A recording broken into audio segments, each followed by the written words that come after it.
बिहार में मतदाता सूची के गहन पुनरीक्षण की कवायद के खिलाफ दायर याचिकाओं की सुनवाई करते हुए मंगलवार को सुप्रीम कोर्ट ने जो टिप्पणी की वह काफी आश्वस्तकारी है।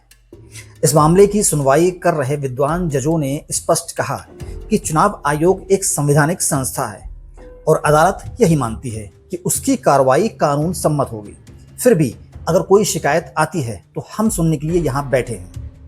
पीठ में शामिल न्यायमूर्ति जयमाल्या बगची ने तो यहाँ तक आश्वस्त किया कि यदि बड़े पैमाने पर मतदाता बहिष्कृत होते हैं तो हम हस्तक्षेप करेंगे। सोमवार को शीर्ष अदालत ने चुनाव आयोग को आधार कार्ड और मतदाता पहचान पत्र को स्वीकार्य दस्तावेज के तौर पर स्वीकार करने का भी निर्देश दिया था। आयोग आगामी 1 अगस्त को बिहार की मतदाता सूची का मसौदा जारी करेगा।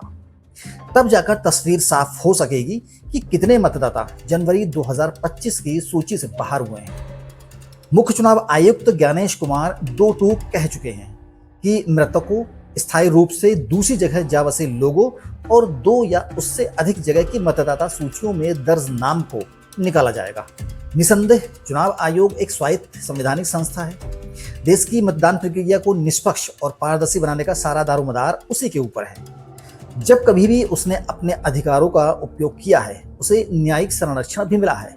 लेकिन बिहार में मतदाता सूची के गहन पुनरीक्षण की कवायद को लेकर शुरुआत से उसने जो रुख अपनाया उसे लेकर इस पूरी प्रक्रिया को 2 महत्वपूर्ण अंगों में राजनीतिक पार्टियों और आम मतदाताओं की चिंताएं गहरी हुई हैं। इन चिंताओं को दूर करने के बजाय आयोग के शीर्ष स्तर से जो बयानबाजी हुई उसने चिंता को आशंका में तब्दील कर दिया और अब यह मामला शीर्ष अदालत में है।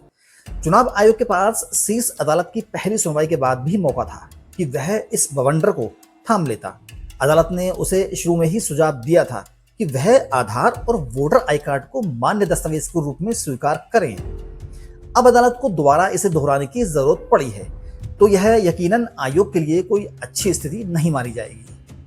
अव्वल तो बिहार विधानसभा चुनाव बिल्कुल मुहाने पर है। ऐसे वक्त पर इतनी गहन कवायद को निष्पक्षता से अंजाम देना आयोग के लिए बड़ी चुनौती है। तब तो और जब इस कार्य के लिए उसे राज्य सरकार के कर्मियों पर ही निर्भर रहना है। शीर्ष अदालत ने उचित ही एक संवैधानिक संस्था की गरिमा का ख्याल रखते हुए मसौदा सूची पर रोक लगाने से इनकार कर दिया है और आयोग को अपने निष्पक्ष कदम उठाने का अवसर दिया। राजनीतिक पार्टियों और याचिकाकर्ताओं के पास भी अवसर है कि वे जारी होने वाली मसौदा सूची का गहराई से विश्लेषण कर इसकी कमियों को अदालत में पेश करें। आयोग के पास आखिरी मौका है कि वह पूरी तथ्यात्मकता के साथ मसौदा जारी करे ताकि मतदाताओं व राजनीतिक दलों का उस पर भरोसा बना रहे। राजनीतिक पार्टियों व राजनेताओं को किसी संवैधानिक संस्था पर टिप्पणी करते समय यह नहीं भूलना चाहिए कि उनका लक्ष्य देश में लोकतंत्र की जड़ें मजबूत करना है, ना कि देश की जड़ें खोखली करना।